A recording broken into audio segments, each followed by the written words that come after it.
Salut à tous, aujourd'hui on est avec Réa après la victoire 2-1 contre GX. Déjà salut Réa.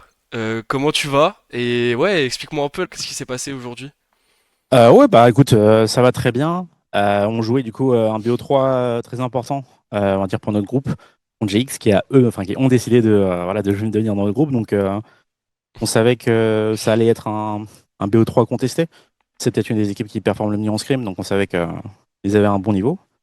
Et je pense, bon, Game 1, c'est un peu contrôlé, même si on fait quelques petites bêtises. Et Game 3, ça se passe bien. Je pense que la Game 2, c'est un peu difficile, on fait trop d'erreurs. Et après, on n'a pas vraiment de moyens pour comeback, donc. Bon, voilà, je pense on a fait top, tu vois, ça arrive. Mais sinon, overall, je suis très content sur le week-end. On fait vraiment 4 bonnes games. Donc ouais. Il y a un sujet que je voulais aborder avec toi et qui notamment relate un peu à cette game 2. On sait que vous êtes toujours une menace quand il y a le mid-game qui arrive, quand vous avez vos setups, quand vous pouvez jouer les teamfights. Mais aujourd'hui encore, vous avez été un peu exposé sur votre plus grosse faiblesse, qui est l'early. Et je trouve que souvent ça passe par le mid-jungle sup. Il y a pas mal d'erreurs, surtout quand ils jouent des champions plus proactifs et qui ont peut-être un peu moins d'agency en teamfight. Tu penses que fixe les débuts de partie, c'est le dernier step pour faire de vous l'équipe qui serait incontestablement la meilleure en Europe? Oui, je pense, de toute façon, c'est un going process. Enfin, on sait qu'on doit travailler dessus. Après, Ouais. je pense que la première étape, quand on a du coup commencé à bootcamp pour le summer, c'est vraiment remettre en place notre mid-game, remettre en place nos setups d'objectifs. Ouais, revenir aux Parce que, en fondamentaux quoi. fait, voilà, nos fondamentaux. Et je pense que ça, on l'a très bien fait. Après, voilà, l'early. En fait, on fait des heures, tu vois. C'est pas comme s'il y avait des choses qui étaient manquantes, c'est pas comme s'il y avait des process qui étaient manquants ou des compréhensions qu'on n'a pas, tu vois. Genre, par exemple, Game 1, le trundle skip, on sait, tu vois. Enfin, on sait qu'il peut le faire. Ouais. Voilà, voilà, on fait l'erreur. Game 2, enfin, toutes les informations sont données, on prend juste la mauvaise décision. Et puis voilà, quoi. Donc, c'est plus une question de enfin, revoir après, en fait, pourquoi on a fait ces misjudgments-là, pourquoi, en fait, on fait des erreurs. Parce que je pense qu'en fait, en lane, en fait, ce qui est assez marrant, c'est parce que, ouais, je pense que peut-être on n'est pas la meilleure, on n'est pas la plus étincelante en early game, mais je pense qu'en lane, en fait, on est peut-être une des Ouais, je meilleures suis de lane, d'accord. tu C'est vois. souvent sur les Donc, en fait, skirmish et tout que vous faites avoir en vrai. ouais, c'est ça, c'est sur les skirmishes, sur les objectifs. Après, on est une équipe qui est quand même assez greedy sur les early objectifs, donc on va un peu tout contester. C'est un truc on est conscient. Et après, c'est revoir, réitérer sur ces processus-là. Après, je pense que vraiment, il n'y a que la game 2, je me dis, l'early, il est vraiment catastrophique. Game 1, en fait, on meurt, on donne des kills, on donne des grubs, mais en vrai, on est en contrôle aussi, Ouais. tu vois. On sait comment notre composition fonctionne et on sait voilà, on va être capable de contrôler ces games-là. Donc, ça, je suis pas trop inquiet, même si je sais que c'est un truc qu'on va travailler. Après, je pense que les gens, ils s'attendent à ce que, en fait, voilà, que tu vois, t'es des games un peu à la Fnatic, voilà, je sais pas, même pas si G2 ils font ça, mais c'est des games où ça explose, où t'as vu Ouais. quelques d'avance à 20 minutes, mais enfin, c'est pas forcément réaliste, surtout contre une bonne équipe, hein, tu vois, GX c'est une bonne Mhm. équipe. Voilà, on sait qu'il y aura des skirmishes qui sont importants en early, et si on les clutch pas, bah oui. Après, je pense que les skirmishes qu'on va gagner, on les gagne. Notamment, par exemple, la game 3, je pense que tous les fights autour de Azir, tous les fights autour de la botlane, on sait qu'ils vont fight, on est là, on est sur l'écran, on sait qu'on peut gagner. On a tout évalué, et puis on gagne ces skirmishes-là, donc bon, c'est un truc qu'on va continuer à regarder, quoi. Et par rapport à ça quand même, je veux un peu insister parce qu'on a vu que le gros gap avec l'Asie, il se joue beaucoup en early. Je sais pas si tu seras d'accord avec moi, mais concrètement, moi, ce que j'ai eu l'impression de voir, c'est qu'ils sont beaucoup plus proactifs et incisifs que nous, et notamment, ils draftent des fois même des compos et des plans de jeu qui sont vraiment ficelés pour jouer l'early, tu vois. Et c'est pas un truc qu'on voit souvent en Europe. Et bah déjà, du coup, est-ce que t'es d'accord avec ça? Et est-ce que t'es pas un peu inquiet de ce qui pourrait se passer à l'Inter si vous réglez pas ce problème justement? C'est une bonne question. Je pense, oui. Après, je pense qu'en fait, les compositions. En fait, je pense pas que, par exemple, tu vois, l'Asie draft différemment que nous. Ouais, Ou en tout cas, enfin, de l'Europe, on verra. Enfin, je pense qu'il y a certaines équipes qui draftent très particulièrement, notamment G2. Je pense que, enfin, tu vois, les métas sont à peu près tous les mêmes. On va dire. Après, il y a des champions, tu vois, qui vont pop off dans une ligue et pas dans l'autre. Par exemple, tu vois, la Hani ou le Yorick, des trucs comme ça, tu vois. Mais le Lee overall, aussi je un pense peu. que les métas, c'est à peu près les mêmes. Peut-être que là où ils sont plus incisifs, c'est peut-être sur les level 1. Je pense qu'en Europe, on Ouais. n'est pas forcément très agressif en level 1. Je pense que, enfin, tu sais, on voit des choses en scrim qui, bon, bah, se passent pas trop en Ophi, mais ça veut pas dire que c'est un truc de scrim. Je pense que c'est un truc juste. En fait, il faut continuer à, enfin, il faut être capable de se dire, ok, c'est sûr que si on fait ça, on a 100% de chance de gagner ça. Je pense que c'est vraiment une des différences. Après, en fait, je suis pas trop inquiet parce que je me dis, quand on était au, bon, après, ça remonte à tellement longtemps, mais quand on était au first end, quand on scrimait les équipes asiatiques. à l'époque, c'est pas comme si les games étaient complètement. Ouais, mais contre HLE, c'est un peu ce qui s'est passé. Ils ont commencé à draft pour Ouais, early et c'est devenu compliqué, tu vois, sur bah, le BO5. truc, c'est qu'on se draft early, mais après, je pense qu'on s'est fait du mal aussi. Tu vois, il y a des drafts qu'on. Ouais, ouais. Enfin, tu vois, il y a des trucs qui passent, qui devraient pas passer. Tu vois, je crois, je sais plus, sur Game Talia, Sylas. Enfin, c'est pas censé. Enfin, oui, ça, c'est plus fort level 3, tu vois, mais c'est pas censé Ouais, ouais. être comme ça, tu vois. Comme là, par exemple, la game Azer Sylas, moi, je pense que la game de Sylas, elle est injouable hein, pour moi. Ouais, Donc, bah, là, pour le coup, vous l'avez bien ouais. exécuté pour le. Ouais, c'est ça, tu vois. Donc, en fait. Enfin, tu vois, je pense qu'ils sont juste plus forts sur des petits moments de jeu. Ils ont plus de. Enfin, tu sais, sur la tactique, c'est-à-dire des petits moments de 30 secondes, une minute, un petit plan pour essayer d'exécuter un truc, ils vont être très très forts. Et aussi sur les fights, je pense que là aussi, c'est vraiment la grosse différence. C'est ça que nous, on va essayer de faire, c'est de monter en niveau et qu'on soit. En fait, on veut être la meilleure équipe d'LEC, mais avant ça, il faut être OK, la meilleure équipe en mid-game, en termes de macro, et la meilleure équipe en teamfight. Et ça, c'est pour moi, c'est ça qui va te faire gagner des titres. Et c'est ça aussi qui va Enfin, en fait, tu vois, genre, si on a des bonnes compositions, enfin, c'est dur de se projeter, tu vois, mais si on a des bonnes compositions, bon, bah, on verra comment ça se passe. Et après, si Ouais. on se fait complètement éclater en lane, comme ça peut, enfin, c'est arrivé contre HLE, bon, bah, ça veut dire qu'on doit step up aussi individuellement sur ça et on aura le temps, du coup, pendant les Worlds pour voilà, scrim en boucle des équipes asiatiques et travailler dessus, tu vois. Je pense que c'est un truc, gros shout-out à Apple, parce que lui, il travaille beaucoup sur ça avec Ouais, les joueurs, j'ai avec vu la botlane, qu'il avec il la arrivait toutes les midlane. games. Ouais, ouais, enfin, tu vois, il va être très détaillé sur la lane phase et sans lui, on serait sans doute pas une équipe aussi forte, mais ce sont des joueurs qui sont très violents, mais on a enfin, on est vraiment très très solide sur ça, donc ça, je suis content. Ok, Euh, mais ouais, bon, la chance son temps, c'est dur de se projeter, je t'avoue. ok, ok. Alors pour revenir un peu sur le Spring, j'ai entendu les joueurs parler d'avoir fait l'erreur, tu sais, de lever le pied au Spring et est-ce que c'était vraiment une erreur en soi? Parce que moi, comment je le vois, c'est que ils auraient peut-être été cramés pour le moment le plus important de l'année, qui est celui que vous vivez en ce moment, tu vois. Exactement, ouais. Bah, en vrai, je te dis, c'est un peu dur, parce que tu vois, c'est moi qui est responsable sur la partie, justement, gestion des efforts, tu vois, pendant la saison. Et bah, de toute façon, c'était une problématique que j'avais pendant le spring, et c'est une chose que j'avais en tête, parce qu'en fait, on n'a pas eu.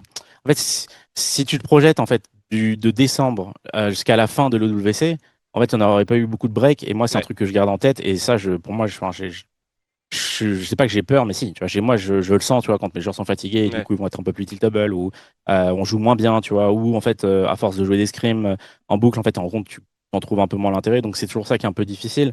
Mais tout est une question de trouver une direction et de savoir ce qu'on doit travailler en scrim. Je pense qu'au spring, on s'est perdu, et donc ça, c'est ma responsabilité. Mais au-delà de ça, je pense que, tu vois, je pense que la gestion de la saison régulière, elle est bonne, mais ouais, forcément des petits regrets sur la partie playoff, même si bon, quand on perd contre le champion 2 fois d'affilée en Game ouais. 5. Mais on doit être la meilleure équipe de la ligue, quoi. Ça, on le sait, ça doit être incontestable. Donc après, il faut comprendre pourquoi on n'a pas réussi à le faire. Et oui, forcément, tu vois, il y a une question d'intensité dans le practice, c'est une question de sérieux, mais tu vois, moi, je suis conscient de tout ça. Tu vois, c'est pas comme si genre j'ai laissé passer gratuitement. Je suis en mode, Hmm. je suis conscient que la saison peut être très longue et que ça peut être très difficile pour les joueurs, même si eux ils s'en rendent pas compte. Tu vois, je pense qu'en fait, quand tu as ce temps de pause après l'élimination que tu as par MSI, ça t'est dégoûté, mais je sais pas si vraiment il y a cette réflexion de, en fait, si on était parti à la MSA WC comme Koi et G2, dans quel état on serait mentalement Ouais, et dans quel état on serait aussi en termes de fatigue, c'est un peu la question qu'on se pose. Donc, est-ce que c'est un mal pour un bien? Pas vrai. Enfin, je sais pas trop. En fait, j'aurais préféré être en MSI qu'au First Stand, pour être ouais, bien honnête. sûr. Mais bon, je suis très content d'avoir gagné un titre LEC, donc Et en plus, ça, ça aurait peut-être ouais. été plus compliqué de faire une finale MSI qu'une finale First End, en réalité. Peut-être, ça tu sais pas, parce qu'en fin de compte, je crois qu'ils font quoi? C'est faux top 4, non? Top 5, top 6? Top Et 5, ouais. Top ouais, top 5. 5. Donc en vrai, bon, au moins tu aurais fait une demi-finale. Parce que je pense que par exemple, personne n'a réussi à battre CFO en Europe, je crois. Enfin, non, Ouais. je crois qu'il y a Liquid qui est À venu. l'eSports World Cup en BO1, mais bon, ça compte pas, Ouais, quoi. ouais, bon, ouais, voilà que tu as. Mais je pense que après ils sont très forts, il est très fort, hein, mais Ouais, je bien pense sûr. que bon, voilà, en fait, je pense qu'on a montré qu'on était meilleur qu'eux en BO5 et c'est pas simplement genre on a gagné en BO5, c'est que je pense qu'en fait, ça aurait dû être un 3-0 sec si on faisait pas des erreurs, mais et je pense pas en fait, je pense qu'à notre meilleur niveau, c'est une équipe qu'on peut battre. Donc après, si on arrive dans un carré top 4 ou MSA et qu'on a plus de scrim, voilà, on aurait sans doute C'est vrai, appris c'est plus vrai. de choses. Ouais, c'est plus ça comme ça que je le vois. Mais, mais ouais, enfin, tu vois, c'est bon, bah voilà, on a raté le spring. Maintenant, il faut. Enfin, tu sais, ce que je disais aux joueurs hier, c'est en fait qu'on gagne le winter, qu'on va first stand, ouais, super. Qu'on rate le spring, bah c'est chiant, mais on s'en fout. En fin de compte, ce qui compte, c'est ce split-là. Ouais, Et dans les splits, si tu peux faire top 1, si tu fumbles ou si tu gagnes pas ou si t'es pas top 3, bah ta saison elle est complètement ratée. ouais, Il y a personne qui va dire, enfin, tu vois, je pense que c'est pas nous en interne, on sait très bien que voilà, si on va pas World, bah on sera, enfin, on va pas World, on n'est pas une équipe compétitive, on n'est pas content. Enfin, tu vois, si on a le choix entre First 10 ou World, bah, c'est évident, tu vois, il y a pas de Ouais, bien sûr, bien sûr. ça. Donc, en fin de compte, il faut prendre tout ce qu'on a vécu depuis le début, enfin, tout ce qu'on a appris, que ce soit dans le jeu ou en dehors du jeu, pour que ça nous rende le plus fort possible pour justement ce summer-là, quoi. La semaine prochaine, vous jouez un match lourd de sens. D'abord parce que vous jouez ceux qui vous ont pris votre place du coup au Spring, mais aussi parce que bah si vous gagnez, je pense que vous êtes à 99% à 1 BO5 des Worlds. Donc Ouais. comment vous allez l'aborder et à quel point vous êtes confiant comparé à ce que vous avez montré au Spring? Bon, en fait, ce qui est intéressant, c'est qu'on n'a pas pu jouer Koi en scrim Ouais. après le WC, surtout, enfin après MSI et après WC, donc je sais pas trop dans quel état de niveau ils sont. C'est ça la question que je me pose. Après, dans tous les cas, ça sera un bon test, hein. C'est une très bonne équipe. Je pense que c'est une des équipes qui a le mieux performé pendant les. Bon, pas comme si les équipes européennes avaient performé, tu vois, mais on sait que c'est une très bonne équipe. Donc, on va déjà enfin, arriver avec une préparation qui soit, j'espère, meilleure que les BO5 qu'on a joué contre eux. Et en vrai, bah, le plus important, c'est qu'on joue notre meilleur jeu. Si on joue notre meilleur jeu, je pense que on peut l'emporter, tu vois. On peut Ouais. l'emporter et on va l'emporter, je pense. Donc voilà, je pense que c'est un peu dur à dire, tu vois. Je sais pas trop dans. Ça se trouve, tu vois, ils sont. On scrim G2 un peu, on sait comment ils sont, tu vois. Mais ça se trouve quoi, il est complètement dessus, tu vois. C'est un peu la question que je me pose. Parce que bah, il y a quand même, en vrai, il y a quand même. Enfin, tu vois, ils ont fait les Worlds, plus ils ont fait les MSA. Donc là, ça fait quand même les deux événements internationaux, ils ont pris beaucoup d'XP. Et après, Eux, enfin, ils peuvent la être question, cramés c'est pour le est-ce coup. que. Ils pourraient être cramés, mais la question, c'est est-ce que vraiment, tu vois, ils ont. Enfin, tu vois, ça se trouve, ils ont step up de fou. Et Ouais. ça serait bien pour l'Europe et pour nous, quoi. Comme ça, on peut s'inspirer de ça. Mais on verra, tu vois. Je sais pas forcément d'avis. Après, ouais, c'est lourd de sens en termes Bah la de revanche quoi. standing, tu vois. De revanche, oui, il y a la revanche, tu vois. Mais bon, la revanche, c'est en BO5, hein, tu vois. En Ouais, BO3, ouais, c'est vrai, c'est vrai. c'est ça, Ce sera plus tard. c'est un peu. Ouais, c'est plus tard, c'est un peu. Mais après, c'est important quand même qu'on fasse un bon BO3 et Ouais. qu'on essaie de l'emporter, enfin qu'on l'emporte, quoi, surtout. Mais ouais, c'est surtout pour le sens en termes de standing, comme tu as dit, un Ouais. BO5. Déjà, franchement, je pense qu'on est bien d'être en 2-0, parce que du coup, je pense que bah, forcément, le top 2 ça joue entre, je pense, KCK et GX. Après, Vita peut être un peu relou, mais du coup, là, enfin, tu vois, on bat deux équipes, donc ça, c'est une bonne chose. Et ouais, en fait, c'est marrant, le format, il est tellement rapide. Ouais, ouais, ça va très vite. C'est fou. Mais vous C'est- avez assuré le plus dur, je pense, déjà, en vrai, avec les deux victoires, hein. Ouais, clairement, clairement. Je pense qu'on a mis un bon step vers l'avant, mais bon. On est encore dans longtemps dans Madrid et longtemps dans le BO5. Ouais, Je crois que c'est encore 6 semaines avant le BO5. ouais, Donc, c'est ça. ouais, 5 Bah, semaines. dernière question, parce que j'ai peut-être un peu le temps. On entend un peu toutes les raisons du monde pour l'arrivée de Niski. Et Mhm. c'était assez flou avec la vidéo d'annonce, ça l'est devenu encore plus avec l'intervention de Calice, etc. D'un point de vue extérieur, j'ai l'impression que Vladi, il est pas innocent dans tout ça. Sans trop en dire, parce qu'évidemment, je sais qu'il n'y a pas tout qui peut être dit au grand public, on est d'accord sur ça. Est-ce que tu peux, peut-être une bonne fois pour toutes, tu vois, dissiper ce flou et expliquer la raison de l'arrivée de Niski? Ouais, bah c'est simple, hein. C'est une opportunité que peu d'équipes ont. Le fait d'avoir un joueur qui a autant d'expérience et qui a participé à autant d'événements internationaux qui peut nous aider du coup à se qualifier au championnat du monde sans même jouer, en fait, c'est ça aussi qu'il faut se dire. Mm. Et après, du coup, ça permet aussi de rajouter une dynamique un peu différente dans l'équipe sans que ça soit un six-man roster. Ouais, je pense que c'est vraiment le terme que tout le monde se dit, ah, c'est un six-man ou c'est pas un six-man, mais attends, mais il a joué des scrims. Ah ouais, mais il joue pas les Ophi. Du coup, c'est un peu bizarre, c'est un peu cet entre-deux-là, Ouais, mais faut être assez précis, assez clair. Et je préfère être. L'a dit, c'est la personne sur laquelle on veut investir et c'est c'est le joueur qu'on veut, avec qui on veut jouer en fait. C'est ça. ok. Et ça veut pas forcément dire que Niskin ne jouera jamais. C'est un peu ça le entre-deux où en fait ça va, enfin tu vois, ça va dépendre de aussi si nous en tant que staff on trouve un intérêt à faire jouer Niski stratégiquement parlant. Est-ce que ça rajoute quelque chose à une équipe?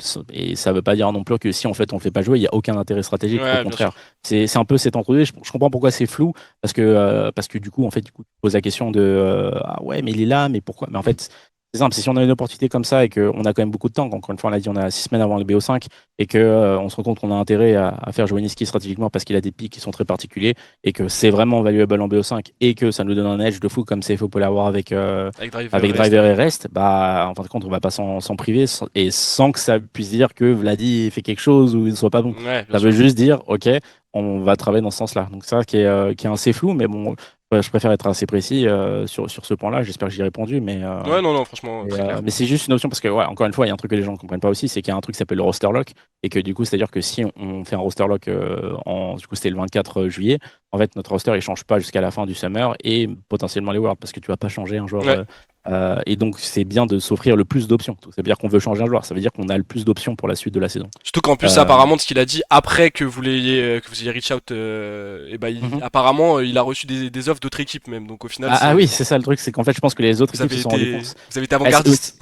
c'est ça, mais en fait, le truc aussi, c'est que c'est aussi la première année de Full Fearless.